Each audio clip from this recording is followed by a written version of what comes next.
आदम अलैहिस्सलाम 960 साल जिंदा रहे।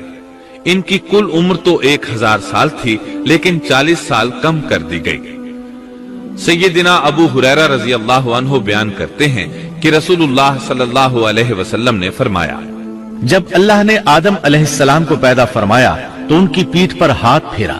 इस तरह क़यामत तक जितने इंसान पैदा होने वाले थे उनकी रूहें वजूद में आ गईं।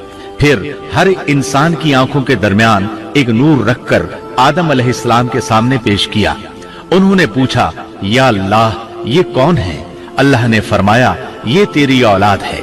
इनमें से एक की पेशानी की चमक आदम अलैहिस्सलाम को बहुत अच्छी लगी।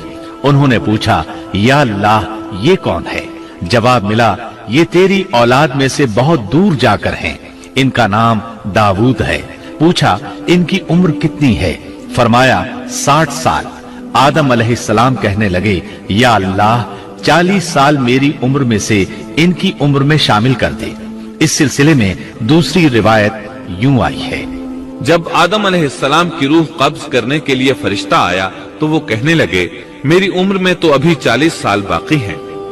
उस वक्त उनकी उम्र 960 साल थी। अंबिया अपनी उम्र से वाकिफ होते हैं। फरिश्ते ने कहा, क्या आपको याद नहीं, आपने अपनी उम्र के 40 साल अपनी औलाद दाऊद को हिबा कर दिए थे। रसूलुल्लाह सल्लल्लाहु अलैहि वसल्लम ने फरमाया, चूंकि आदम अलैहिस्सलाम ने इनकार किया तो उनकी औलाद भी इनकार की आदी है। आदम अलैहिस्सलाम खुद भूल गए, उनकी औलाद भी भूलती है। आदम अलैहिस्सलाम ने खता की, उनकी औलाद भी खता करती है। हाबील के कत्ल के बाद अल्लाह ताला ने आदम और हव्वा अलैहिस्सलाम को इसका नेमुल बदल अता किया। इसका नाम उन्होंने शीस रखा। शीस का मतलब है अल्लाह का दिया हुआ तोहफा। हाबील के कत्ल पर आदम और हव्वा अलैहिस्सलाम दोनों बहुत गमगीन हुए, इसलिए अल्लाह ने बदले में उन्हें शीस अलैहिस्सलाम अता फरमाए। सैयदना अबू जर गिफारी रजी अल्लाह अन्हु से मरवी एक सही हदीस में है कि रसूलुल्लाह सल्लल्लाहु अलैहि वसल्लम ने फरमाया, अल्लाह ताला ने 104 सहीफे नाजिल फरमाए। उनमें से 50 सहीफे शीस अलैहिस्सलाम पर नाजिल हुए। इन सहीफों में ऐसे कवानीन, उसूल और ज़ाबिते थे जिनसे इंसानियत की जिंदगी मुनज़्ज़म होती है। शीस अलैहिस्सलाम ने आदम अलैहिस्सलाम से इल्म हासिल किया, लेकिन आदम अलैहिस्सलाम का तमाम इल्म वो हासिल न कर सके, इसलिए कि आदम अलैहिस्सलाम ने बिल मुशाफहा अल्लाह ताला से इल्म हासिल किया था और बहुत सी अशिया का इल्म अल्लाह ताला ने उन्हें सिखा दिया था। इसलिए वो तमाम उलमा से बढ़कर आलिम थे। शीस अलैहिस्सलाम ने आदम अलैहिस्सलाम से उलूम सीख कर लोगों को सिखाए। लोगों ने उनसे मुख्तलिफ उलूम, फनून और पेशे सीखे। उन्हें शहरों में रहने सहने के बारे में तालीम दी। दिन रात के हिसाबात से उन्हें आगाह किया और उन्हें बताया कि किन औकात में वो अल्लाह की इबादत करें और इबादत के तरीके उन्हें सिखाए। अहादीस में इसकी वजाहत मिलती है। इमाम अहमद रहमतुल्लाह अलैह बयान करते हैं कि अबू जमा सादी कहते हैं कि उन्होंने मदीने में एक शेख को लोगों से कलाम करते देखा तो उनके मुतालिक पूछा, ये कौन शख्स है? लोगों ने बताया कि ये उबई बिन काब रजी अल्लाह अन्हु हैं। बड़े सहाबा में उनका शुमार होता है।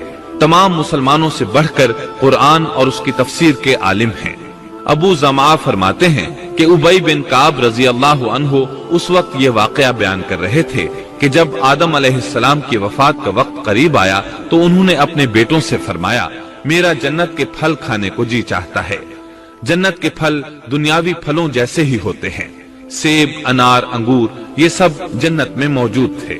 जन्नत के और दुनिया के फलों में फर्क ये है कि दुनियावी फल बदबूदार हो जाते हैं, जबकि जन्नती फल कभी बदबूदार नहीं होते।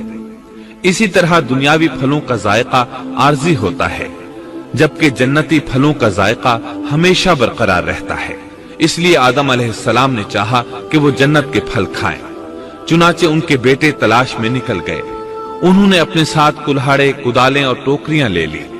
रास्ते में उन्हें फरिश्ते मिले। उनके पास आदम अलैहिस्सलाम का कफन और खुशबू वगैरह थी। उन्होंने पूछा, आदम के बेटो, किस चीज की तलाश में हो? कहां जा रहे हो?